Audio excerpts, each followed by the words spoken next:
sorry. Okay, fair enough. Right, okay. So, Councillor Zackley, that's me, first of all, now Chair of the panel. I've got a couple of points of housekeeping to bring your information to. First one is safety information. If the continuous fire alarm sounds, please evacuate the room and public gallery by the stairwells. Don't attempt to use the lifts, and please assemble at Queen Victoria statue in front of the civic offices. And in order to comply with the Portsmouth Cultural Trust fire marshal regulations, if you signed into the Guildhall, please remember to sign out when you leave the building after today's meeting. Live web streaming. May I draw everyone's attention to the fact that this meeting will be live streamed from a camera at a fixed location at the back of the meeting room, and the recording will be on the Council's website. The camera will mainly capture the backs of anyone making deputations. Well, I don't think we've got any for this meeting. And there will be some footage of them as they approach and leave the table where the microphones are located, and of people entering or leaving the room whilst the meeting is in progress. Members of the public are also permitted to record the meeting on the understanding that it neither disrupts the meeting nor records those stating explicitly they do not wish to be recorded. I ask everyone to use the microphones provided when they are speaking, and can I please ask members and officers to introduce themselves, starting to my left, not necessarily politically. Thank you. Thank you, Chair. Councillor Scott Pater-Harris. Hello, Councillor Joe Hooper representing Paulsgrove. Hello, Councillor Benedict Swan representing Copner.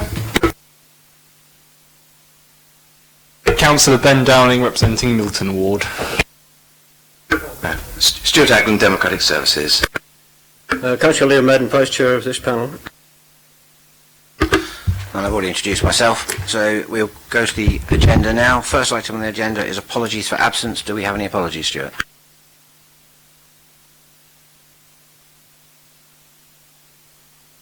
I have not received any apologies, Chair. Okay, so we're 2 people down, aren't we? Okay, declarations of members' interests. Members, anybody got any interests? No, that seems to be none. Right, minutes of the meetings held on the 28th of January and the 1st of February this year, pages 3 to 32. I wasn't actually at either of those meetings, so I can't... We were, and Chair, there's just a couple of points. For example, on page 3, it's got the Chair of the panel, Councillor Tom Woods.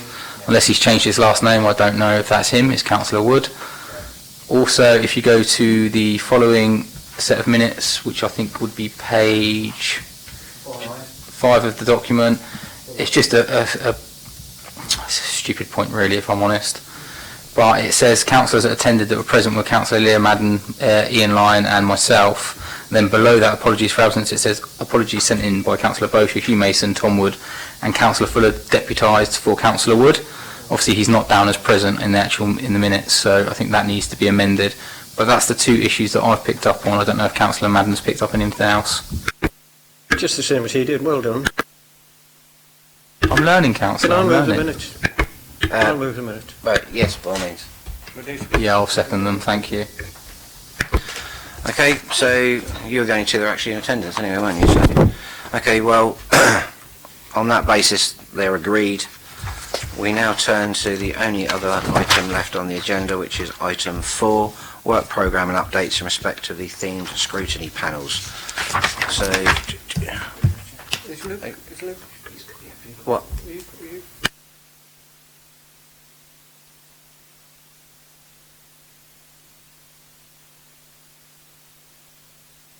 Sorry, okay. I'm not registered as a deputation, but I thought I'd come along to the meeting anyway, and I'll say a few words. Would you chair the most exciting scrutiny panel? Okay, well, the floor's yours then, Luke. Well, I don't really have what much to say. Actually, firstly, thank you for letting me have a look at your copy of the Morning Star. And interestingly, I've never read it before, and I always wondered, I just had a quick look. Does it even cover the sport at the back? Well, it does, but the main sports story is about a strike in the NHL, so I thought that was rather fitting. In terms of the scrutiny panel, I mean, we've got a topic going ahead at the moment, which is just about the practicalities of major evacuations in housing or relocations. There'll probably be another 2 meetings for that, one of which is this week, another one November. That will wrap that one up. So we will need a topic after that. We haven't had the discussions on that informally, but I would personally, because we've done 2 housing ones in a row, probably should do a social care one. That's my view, but we haven't discussed this collectively. So we don't really have a topic lined up for that, but any thoughts or guidance we welcome. Thank you much for that, Luke. On the notes that Stuart's kindly prepared for me, there is a mention to both Simon Bosher, and Councillor Fielding. Neither of them are actually here, so I can't really ask the points to them. But Luke's put forward a suggestion there of maybe doing something on the social housing, social care lines, not social housing. Does anybody else have any suggestions for anything they'd like to see us do? Possibly, yes, why?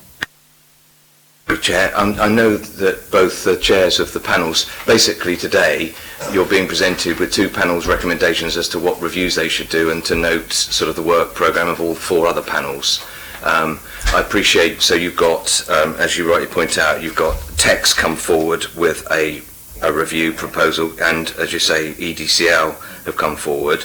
It's whether you feel that based on the information you're presented with, whether you can still, because obviously these panels are waiting to get the green light to do their reviews, it's whether you feel we've got enough information to agree those so they can commence their work programmes. That's why they've come to you today. Well, as I touched on, thank you, Stuart. As I touched on earlier, unfortunately neither Councillor Bosher or Councillor Fielding are here, both as respective chairs of those particular panels. Colleagues, I'm going to kind of throw it open to you. If you are happy for them to go ahead, then fine. I mean, hang on a second. So, thoughts, I've got, first of all, Councillor Scott Pate-Harris, and then you, Councillor. I will let Councillor Madden go first because he's eager. Sorry, I'm not that eager, but I don't want to be here all day. I think all we need to do is go through the item 4. Luke's already made his contribution to it, and we just need to look at the other ones. And Luke's made a point, and I think he's, because I'm also on Health and Social Care panel, and I think he's right. I think we need to be looking at something from social care the next time round, but I suspect that's a couple of meetings away anyway. Luke's not in agreement with me. So I think we could just proceed with what we've got, the updates and the suggestions.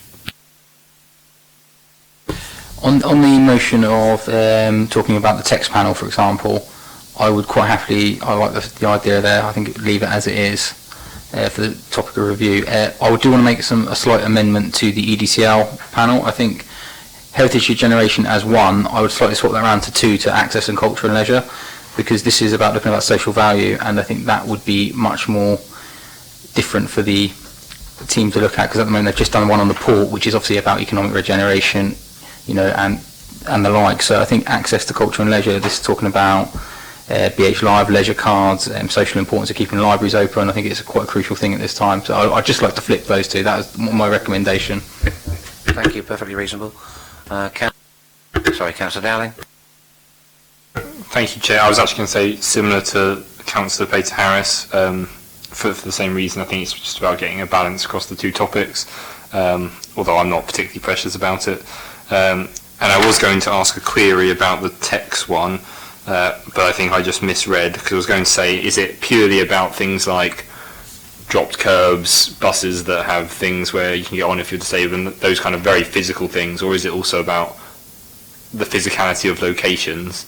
And my rereading of it is that it's the first, not the former, but perhaps Stuart could just clarify, or if any of you are on those panels.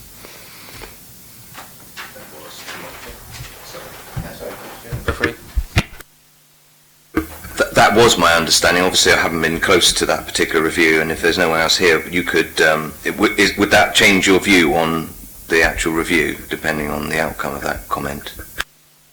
Well, I think either way, it's a good thing to look into. But I just wonder if perhaps it could include, if it doesn't already, it could include the location aspect of the physical accessibility-ness of. I'm not really explaining myself very well, but I'm hoping colleagues will understand what I'm trying to say.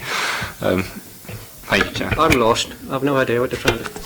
So reading it, I'm taking it to be things like how physically easy is it to get in and out of different vehicles? How is it to do with that kind of thing, or is it also broader to the point where it's about kind of different locations of the city and how accessible are those locations by different forms of transport for people with certain disabilities?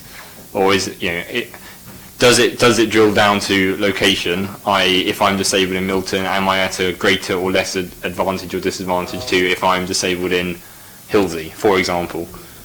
And I just wonder if that would give it more depth. I don't know, I'm not precious about it, but I just query that. Scott? I think Councillor Dowling is making quite a good point, because it does say the exact scope is yet to be agreed. So I think it actually is encompassing both of what you're asking, because it's talking about the public transport, private hire vehicles, hackney carriages, and then the highway network and roadworks. So it's encompassing both, but I think the point you're making about certain areas, I think is actually quite a good point. So I think it'd be good if we could add that in to really give it a little bit more scope. Anybody else? Yes, Joe. Yeah, I think what you're trying to say, you're talking about equality of provision across the whole city. Yeah, because at the moment, obviously, where geographically my ward is, I've experienced that with some of my elderly and disabled people are probably, because the bus network is not so good, are probably at more of a disadvantage than folks that live in the middle of the town. So I think that's a really good idea. Much more eloquently put, thank you. Anybody else? No. Okay. Well, sorry, Chair, just on, and that's fine, I think, but I just, because I haven't experienced this before, in fact, SNP rarely meets. It's a great panel to be on, I have to say. But I don't know what happens if we refer it back and they say, no. They say, no, we're happy, we've looked at this scope in this great detail and we think that we've got enough. Now, does that mean it comes back here again? Or are we just suggesting to them at this stage that they include the locality aspect to it? Stuart, from an officer perspective, can you cast some light onto what Councillor Mason just said there? What is the situation if that happens? My understanding, having looked at your terms of reference and your role to have overall management and responsibility for the work programme of the theme panels, which includes identification of topics that could be the subject of inquiries in consultation with the theme panels, partners and the public, and to manage their workloads and ensure that the review topics chosen reflect the city's priorities. So it does look as though you have a responsibility and a role to sort of help inform them in their review. So I believe it's perfectly in order for you to go back and suggest that bearing in mind they've not finalised the scope of their review yet, to help inform that and to ask them to include it in their scoping document. Thank you for the clarity. Okay, so we've got the two reports here from TEX and from EDCL. First of all, and also there's the point swapping around that you made, Scott, in regards to that on the EDCL one, and obviously Councillor Dowling, you've made the request about transport quality, etc., which I think no one's in disagreement with. Are we happy with those? Oh, plus of course for a future topic in a couple of meetings time, whenever, Councillor Stubbs' suggestion about social care. So all those aspects I've just mentioned, are we in agreement on that? Are we okay, Scott? Yeah, I agree, Chair. And just for your clarity as well, just for Councillor Madden's clarity more than anything, that on the 29th of September in 2017, we actually did not take two topics forward for one scrutiny panel, and we also amended another. And I can say that safely because I was the chair who was fundamentally making the decision. So it has happened, so you've got no worry about that. But yeah, fundamentally I agree with you. No, sorry, my only concern was delaying things. For them then to have a meeting to say, do we incorporate this or not, and then if they say no, to come back to us. But if it doesn't delay things and only on that point of the consideration, that's fine. Right, okay, so I guess all we need to set is a potential date for a next meeting. If you feel that you need to set that, Chair, or... Any suggestions, anybody? Sorry, could I make a suggestion, if I may? Because I'm having trouble with GNA&S, and I just wonder if the day and time suits most people. We've got most people here today, which is good, and the time seems to be good. But is it Wednesday? It is, yeah. Do Wednesdays at this time suit people, or a bit later? If I may, Chair, just looking at the history of this panel, it generally meets 3 o'clock or afterwards. Just looking at it as a general point, I think that works for a lot of people. Yeah, to be honest, I struggled to get back here from work, thank you. No, you didn't struggle, I drove you. Well, I would have struggled if you hadn't have driven me, so, and then I had to egg you on because you were slow. But aside from that, yeah, so later's better for me. So what do you want, 3 or 4 o'clock? What's the preference? 4? I'm happy with 4. I'm Ben? happy with 4.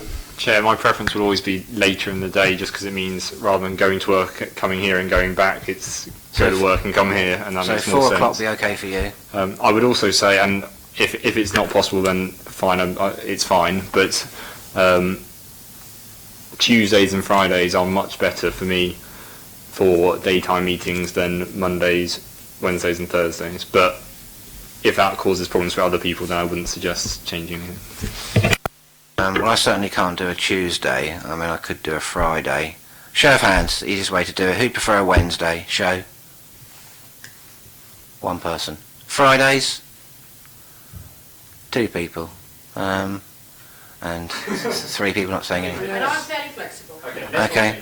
Well, you sure we'll stay on? Well, Friday won by 1 vote. So, as obviously being a member of the Social Liberal Democrats, I'll obviously have to go with that. I have no idea. Excuse me, Chair, can I just add to that point? Are you not? Wednesday's 4 o'clock. Wednesday at 4 o'clock it shall be. Where are we now? September? Chair, was that vote conclusive? Yes. Okay, you're not going to revoke. You're not going to revoke it in a year's time, then? I'm not. I'm not. Cannot be any- I won't be Scott.